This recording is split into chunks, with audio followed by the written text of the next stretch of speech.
Alright, what's up you guys? This is HJ here and welcome back to another YouTube video. I'm so excited to be back from my mental health break.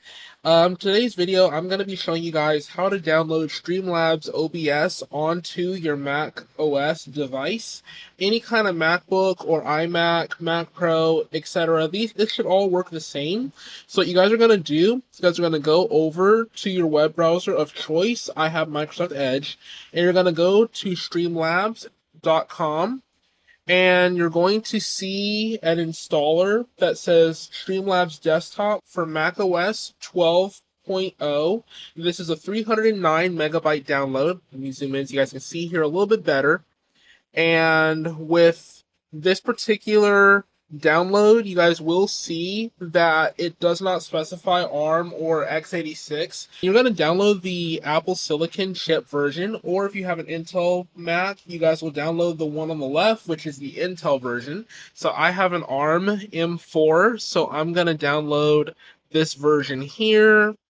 So let's do that. Okay, let's open the file. The file's going to open and it's going to pop up as a license agreement. So just hit agree, just like that. Wait for that to download.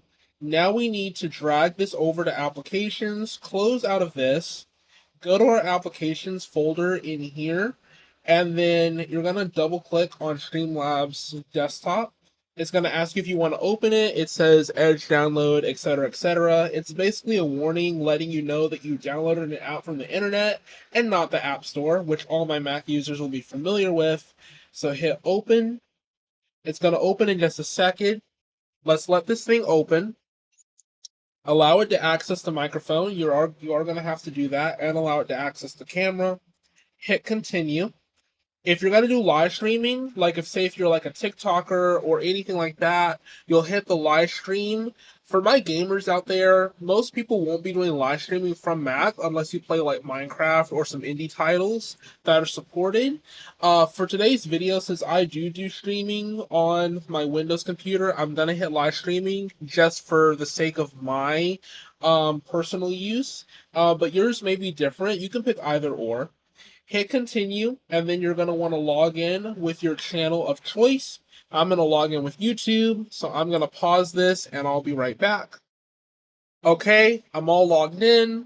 Now I'm going to open the system settings, and this is unique to macOS. So with macOS, it wants you to do this, and it wants you to use your Touch ID to give it the option or the ability to do screen and system audio recording. Windows has a version of this, but it's more simplified because with Windows, it just gets those permissions automatically for whatever reason in most cases. macOS doesn't do that, so for whatever reason, you're going to have to enable that when the pop-up appears. I'm going to start fresh. I'm going to use my MacBook Air camera, which is also center stage. Oh, you guys can see my lovely face. Hi, I'm over here. Let's go ahead and hit continue. I'm going to choose the free plan because I ain't doing nothing but YouTube. And I'm going to go ahead and, oh, my scenes are already set up, but most of you guys will have to set up these scenes manually. So if you guys don't have the scenes already, you guys will hit the sources icon and just pick whichever one you want to set up. Obviously, different sources will require to be set up differently, or will be required to be set up differently. That's what I should have said. And then you guys also have your live scenes over here. For some reason, it's called Plexus. I don't know why. But yeah, you have your stream ending, your be right back. If you're fresh to OBS or Streamlabs OBS, in most cases, it will prompt you to pick a theme when you first start for the very first time if you're not carrying over from a previous version of Streamlabs or OBS Studio, or you don't already have an account.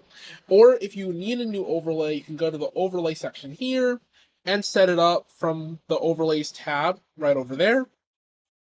So I have mine set up like this. If you guys want to see a video on how to set up these scenes individually, let me know in the comments down below. As always, I'm HJ, and I'll catch you guys in the next video.